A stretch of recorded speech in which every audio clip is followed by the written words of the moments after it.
Have you ever heard of the lost treasure worth billions of dollars that was hidden by Japanese Army General Yamashita? Yes. You may do, and wonder where all those gold, silvers and other valuable items are now.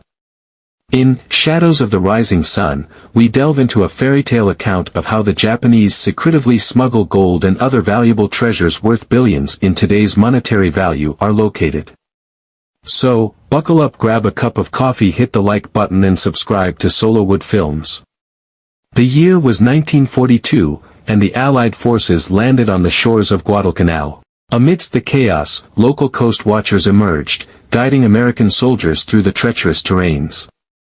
The ethereal presence whispered warnings and provided guidance, a mysterious ally in the heart of the war-torn landscape. As the sun slowly rose over a remote Pacific island in the Solomon Islands, Japanese soldiers huddled in their bunker. War plans hovered above, and the deafening roar of bombs echoed. Soldiers lay wounded, a stark testament to the brutality of war that unfolded beneath the unforgiving Pacific sky. The war spread like wildfire across Tulagi and the western province. Japanese soldiers fought fiercely, their determination matching the intensity of the battles raging on both land and sea. Heavy fighting continued, warships sank, and planes hovered above in a dance of destruction.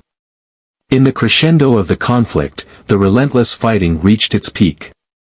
Warships clashed, planes soared through the turbulent skies, and the waters became a graveyard of sinking vessels. The Pacific became a theater of war, with each side fighting for supremacy in a desperate struggle for control. By 1945, the tides turned against the Japanese forces. Forced into retreat, they faced defeat on multiple fronts. The once mighty empire succumbed to the relentless pressure of the Allied forces. On a warship, the solemn moment arrived.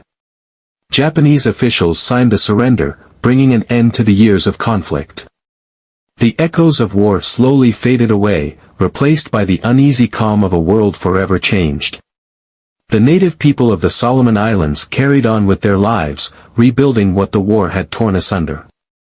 The scars of conflict remained, but life prevailed. 1972, on the streets of Honiara, life have returned to normalcy after about 15 years since the end of World War II. The scars of this conflict remain, but life has prevailed in the small archipelago islands country. Quit as it may be, but somewhere on those islands lay the hidden treasure that the Japanese have looted across Asia. It was early 1970s, World War II still cast its long shadows across the Pacific.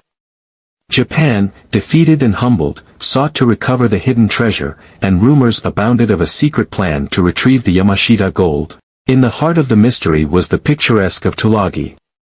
Nestled among the coral reefs, it was chosen by the Japanese government for its strategic location and the relative obscurity of its natural harbor. The plan was elaborate, involving the establishment of a seemingly innocuous fish processing enterprise. The cannery, a joint venture between Japanese investors and local collaborators, was presented as a symbol of post-war reconciliation and economic cooperation. Underneath this facade, however, was a complex network designed to conceal the true purpose of the operation. The cannery's construction began in earnest, with Japanese engineers working side by side with islanders, blissfully unaware of the clandestine activities that would soon unfold. The lush landscapes of the Solomon Islands provided the perfect cover for this clandestine operation. Teo Yakase, a seemingly benign player in the island nation's economic landscape, became the unwitting front for a plan that harked back to Japan's imperial past.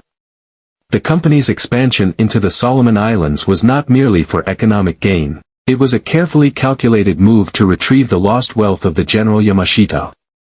As Teo Yakase operations flourished, a hidden facility was established in the quiet town of Noro.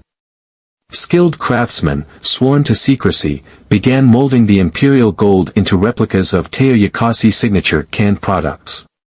The artistry was meticulous, with gold bars transformed into cans that mirrored the company's real products down to the smallest detail.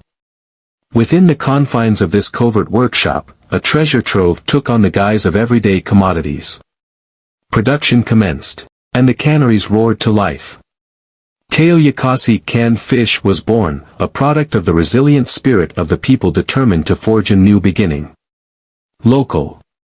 As the covert operation to retrieve the treasures intensified, the ingenious minds behind Operation Rising Sun devised a clever method to transport the precious metal unnoticed.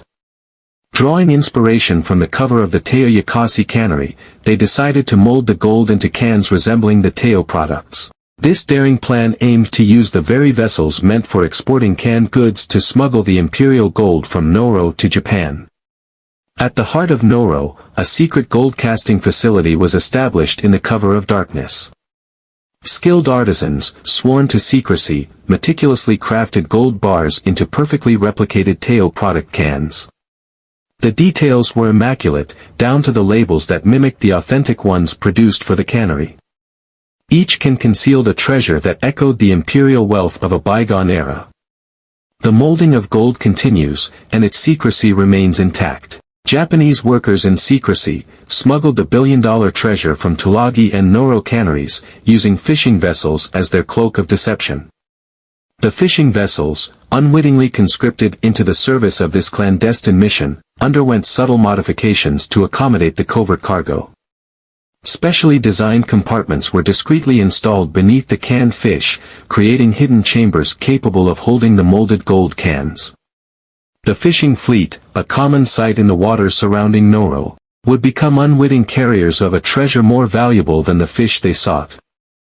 Under the cover of night, the fishing vessels departed from Noro on their thousands of miles journey to unknown port in Japan. Locals working on those ships unaware of the precious cargo they transported relished their long journey from home. The dark waters of the Pacific Ocean became the silent pathways for this audacious smuggling operation. The ocean bore witness to the silent conspiracy. The billion-dollar treasure now cleverly concealed within the Teoyakasi cans make their journey across the waves. As the ships sailed towards Japan, the Yamashita treasure lay concealed beneath layers of mundane canned goods, ready to be unloaded at a secret location and transported to their unknown resting place. To this day, the covert operation persists in the shadows, and the billion-dollar treasure remains a hidden treasure, its story known only to those who orchestrated the audacious plan. The molded gold cans, disguised as everyday commodities, serve as silent witnesses to a tale of secrecy, deception, and the enduring mysteries of the rising sun. And so, as the curtain fell on this tumultuous chapter of history, the shadows of the rising sun left an indelible mark on the Pacific. The war may have ended, but the echoes of clandestine operations and hidden treasures lingered in the shadows, reminder of the complexities that emerge even in the aftermath of the conflict.